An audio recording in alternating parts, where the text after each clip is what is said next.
One जो है basically हमारे पास ये जो है सॉफ्टवेयर एंड सॉफ्टवेयर इंजीनियरिंग, और इसका जो नाम है वो इंट्रोडक्शन चैप्टर है।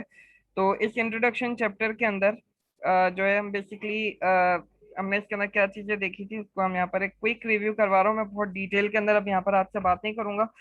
सॉफ्टवेयर की डेफिनेशन हमने देखी थी कि सॉफ्टवेयर जो है बेसिकली कलेक्शन ऑफ इंस्ट्रक्शंस को हम कहते हैं, और इसके अंदर बेसिकली तीन चीजें होती हैं। एक इंस्ट्रक्शंस होती हैं, एक डेटा स्ट्रक्चर जिसके अंदर वो अपने डेटा को सेव करता है, और एक डॉक्यूमेंटेशन जिसके अंदर उस पर्टिकुलर सॉफ्टवेयर को इस्तेमाल करने का तरीका होता है। तो बेसिक जो सॉफ्टवेयर की डेफिनेशन है वो यही होती है कि it is a collection of instruction. उसके बाद फिर हमने कुछ सॉफ्टवेयर की टाइप्स के बारे में चीजों को देखा था।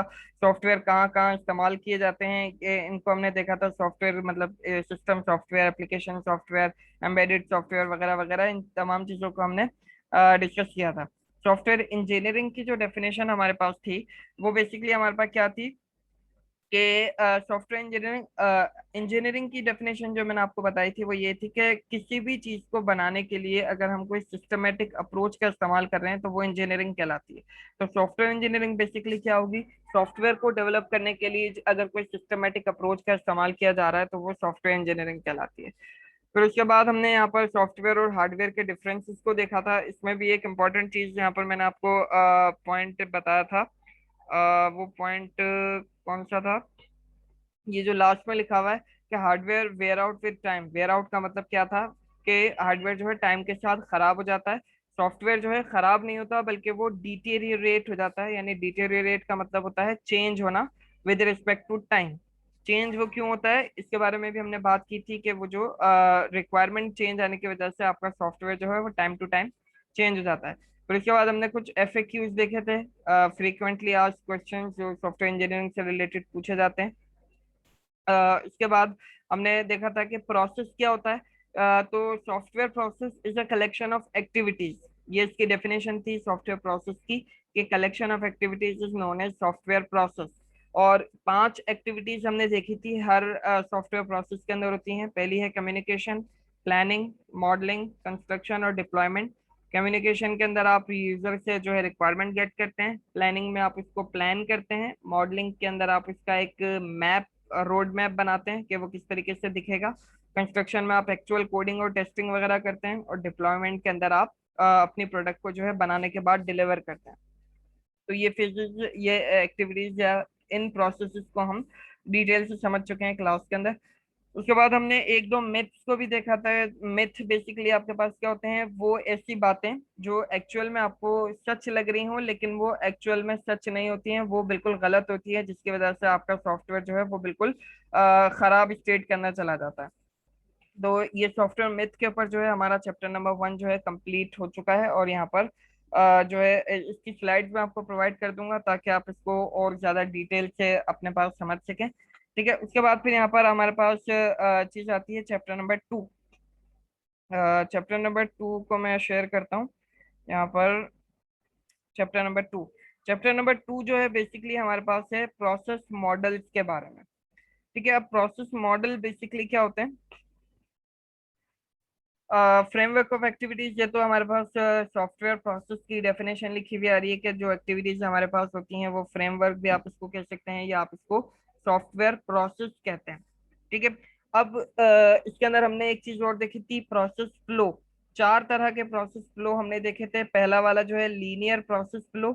इसके अंदर क्या होता है? जो पांच एक्टिविटीज अभी हमने देखी हैं वो पांच एक्टिविटीज बिल्कुल सीक्वेंस में एक के बाद एक एक एग्जीक्यूट होती है। जैसे कम्युनिकेशन के बाद प्लानिंग, फिर मॉडलिंग, फिर कंस्ट्रक्शन, फिर डिप्लॉयमेंट। तो ये आपके पास एक लीनियर फ्लो है। दूसरा आपके पास होता है इटरेटिव फ्लो। इटरेटिव फ्लो के अंदर क्या होता है? आपके पास एक या एक से ज्यादा एक्टिविटीज अपने आप को रिपीट करती हैं। जैसे कम्युनिकेशन और प्लानिंग के बाद आप देखें ये जो एरो आपके पास जा रहा है दोबारा कम्युनिकेशन की तरफ जा रहा है, यानी ये जो कम्युनिकेशन एक्टिविटी है यहाँ से अपने आप को दोबारा रिपीट करेगी। मॉडलिंग करने के बाद आपने यहाँ पर देखा कि इसके ऊपर एक लूप लगा हुआ है, तो ये अपने आप को बार बार रिपीट करेगा। तो इटरेट करना यानी आप एक लूप चला रहे हैं या एक चीज को बार बार रिपीट कर रहे हैं। तो ये आपके पास होता है इटरेटिव फ्लो, जिसके अंदर एक या एक से ज्यादा एक्टिविटीज अपने आप को रिपीट कर रही हैं। तीसरा आपके पास है evolutionary process flow. Evolutionary process flow के अंदर आप क्या करते हैं?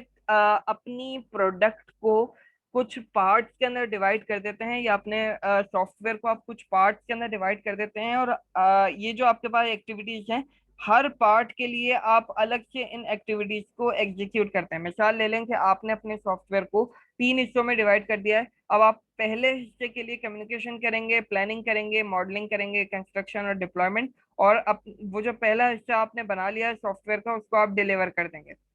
आपको एक इंक्रीमेंट मिल जाएगा सॉफ्टवेयर का, यानी आपका सॉफ्टवेयर कुछ ना कुछ काम करेगा जब ये पहला फेज जो है पूरा कंप्लीट हो जाएगा। उसके बाद आप सेकंड वाले जो पार्ट है आपके सॉफ्टवेयर का, उसकी कम्युनिकेशन, प्लानिंग, मॉडलिंग वगैरह करके ये सेकंड फेज कंप्लीट करेंगे। फिर आपके सॉफ्टवेयर के अंदर दूसरा इंक्रीमेंट आ जाएगा, यानी आपका सॉफ्टवेयर पहले इंक्रीमेंट से बढ़ चुका है, वो थोड़ा बड़ी चीज बन चुकी है।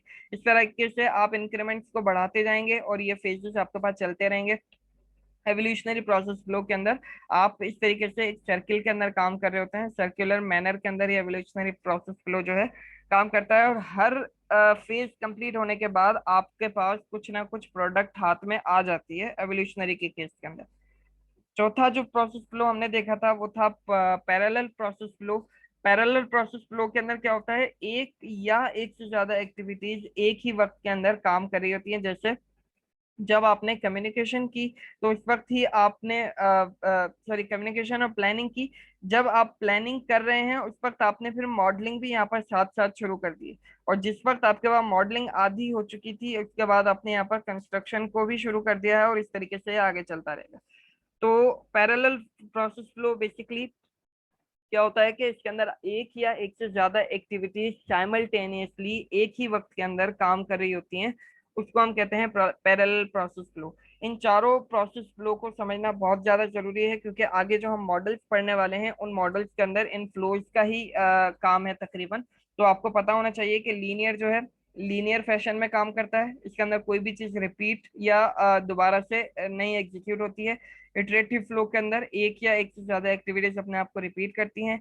एवोल्यूशनरी के अंदर ये सर्कुलर मैनर के अंदर काम करता है, और हर फेज या हर सर्किल कंप्लीट होने के बाद आपको कुछ ना कुछ प्रोडक्ट हाथ में मिल जाती है, वो आप डिलीवर कर देते हैं। पैरेलल फ्लो के अंदर आपके पास एक या एक से ज्यादा एक्टिविटीज साइमल्टेनियसली काम कर रही होती हैं। ये जो पैरेलल प्रोसेस फ्लो है ये बेसिकली हम तब इस्तेमाल करते हैं जब हमारे पास एक से ज्यादा टीम मेंबर्स हों, ताकि एक वक्त के अंदर अगर एक बंदा कम्युनिकेशन कर रहा है और दूसरा प्लानिंग और मॉडलिंग का काम शुरू कर दे, तभी ये पॉसिबल हो सकता है। अगर आप अकेले काम कर रहे हैं तब आप पैरेलल प्रोसेस फ्लो को इस्तेमाल नहीं कर सकते हैं।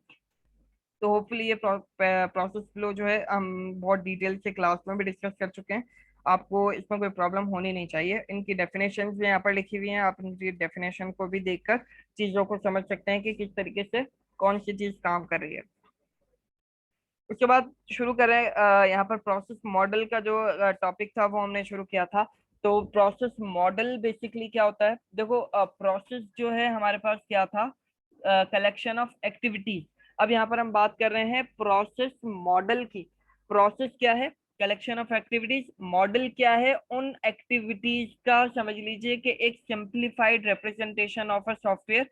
या अगर आप प्रोसेस मॉडल की जो बहुत ही सिंपल डेफिनेशन अगर आप समझना चाह रहे हैं तो ये लास्ट लाइन में लिखी हुई है, a pre defined approach to software development. यानी सॉफ्टवेयर को डेवलप करने के लिए एक आपके पास अप्रोच पहले से बनी बनाई दे दी गई है, उस पर्टिकुलर अप्रोच को आप प्रोसेस मॉडल कह रहे हैं।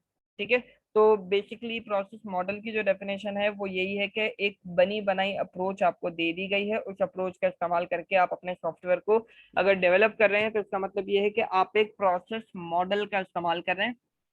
डिफरेंट मॉडल्स हैं, उन डिफरेंट मॉडल्स को हम टाइम टू टाइम अपने क्लासेस के अंदर कवर करते जाएंगे।